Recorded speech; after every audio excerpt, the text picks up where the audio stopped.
cornerstone to critical business success is having a high trust culture. Can you define that for us? And what does it mean for Mayo? What makes you different when you're talking about a high trust culture, and how do you instill that within your healthcare organization?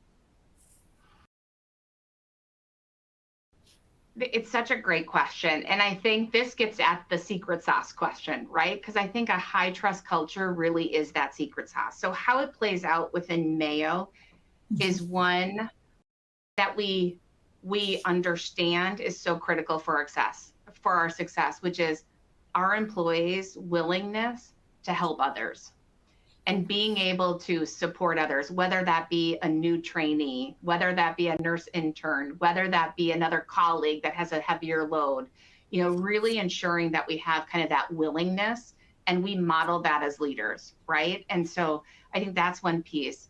I think the one that we excel at, quite honestly, is the one that most healthcare organizations, if you ask your staff, is their ability to go the extra mile for their patients. And I think in a high trust culture, that's one of those elements where we work together to bring those answers, to bring hope, to bring answers, to bring kind of pathways for them, from a clinical setting. But on a personal setting, we share articles with our staff every week about staff who have gone above and beyond to create a wedding ceremony for an individual where their parent may not be leaving the hospital, where we had an individual after 1.5 years in the hospital be leaving.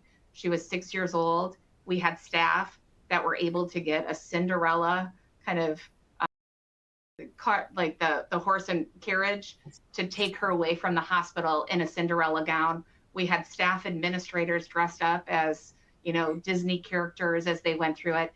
And so I think it's that opportunity to go that extra mile, because not only is that important for the patient, it is important for the individual staff's purpose and understanding their connection of changing lives. And I think our teams come into healthcare with that intent and being able to have that.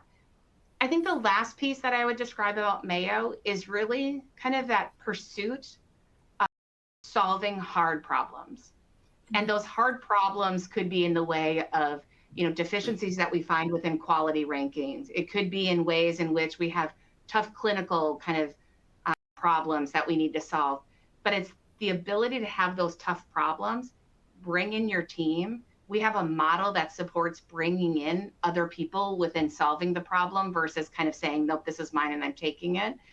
And that ability and that kind of chutzpah that comes with fixing a hard problem and the pride with that, I think is one of those other pieces that allows us to have kind of a high trust culture. And I'm just thinking of the last one, and it's the confidence in the senior leaders in the direction of the organization. And you can't say enough how we need to inspire our staff in where we're headed, because some of the things that we're asking our staff to contemplate and think about, things like AI, automation, I think we're coming at a point where they've seen automation through the medical record that was supposed to bring them, better tools, and it has in some regards, but it also has brought other burdens. So rightfully so, I think there's a lot of speculation in some of these new terms and these technologies that are kind of coming to the forefront. It's really important for our leaders to help them ground those innovations and why, and that staff believe and trust and follow in that direction. And I think you have to spend a lot of time in diligence in closing those, because in order to go further faster, you need to do the hard work up front to ensure that your staff and your army are behind you.